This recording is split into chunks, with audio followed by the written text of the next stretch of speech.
Hey everybody, Garrett here, and these are reviews from mob.org.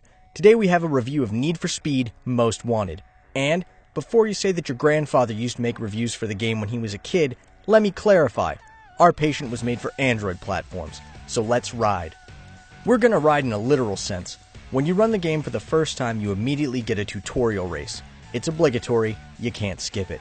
It seems that dudes from Electronic Arts think that no one has ever played the race over a telephone or a PC. However, they may be right taking into consideration the fact that even children have smartphones these days.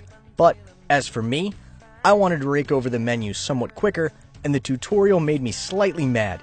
The game begins with the menu, doesn't it? And here's the menu. Here we have a traditional GPS card which you can swipe back and forth while looking for tracks and missions. I think everything is clear here, and fans of the Need for Speed series are well acquainted with maps of this kind, and I don't need to chew over it for too long. So let's move on.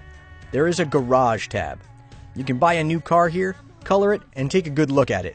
Yet, I know from personal experience that there are other interesting things not connected to the cars that can be done in a garage. But, well, okay, moving on. The Pilot tab. Actually, we can see a player's profile, statistics, the cars bought, results, in short, all sorts of personal information. Then we have a Rating tab. Here we can see, yep, it is your rating among opponents. Fairly speaking, I don't understand why they didn't unite this tab with the previous one. Apparently, they think that the more tabs the menu has, the cooler it is. Then we have a Shop button, when we can change real money to in-game currency and also buy a bunch of useless goodies which will make your car win in any case. Settings is the last tab. I can only say there you can adjust your controls for touch or accelerometer. Even the sensitivity can be adjusted. Does it suit you? Let's have a ride and check. Poke your fingers into the map, choose a mission, and welcome to the track.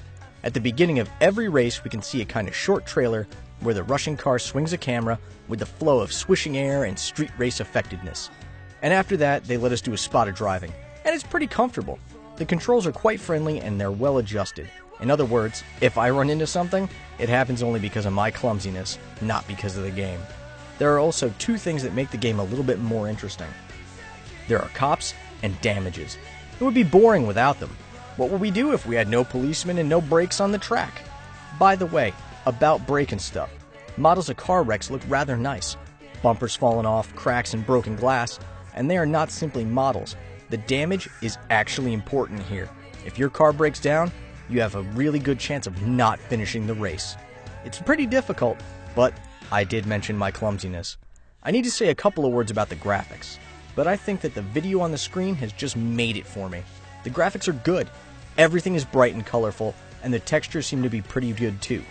Well, what else should I mention? The plot. The game has one, most likely. I don't know, I didn't notice. And who cares about the plot of Need for Speed? Well, we drive in order to drive. It is desirable to drive as fast as possible. That's the point.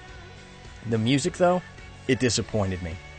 Setting the music against that from previous editions for PC, we didn't have music, but we had crap. On one hand, it's understandable. The game was made for kids to play in the classroom with their hands under the desk. In this position, the music is not really something to listen to.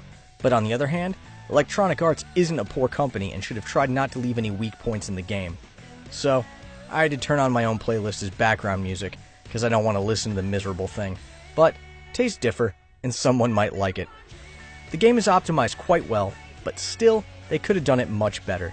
It sometimes lags on my device, but in general, it doesn't interfere with gameplay, and you can put a pin on that.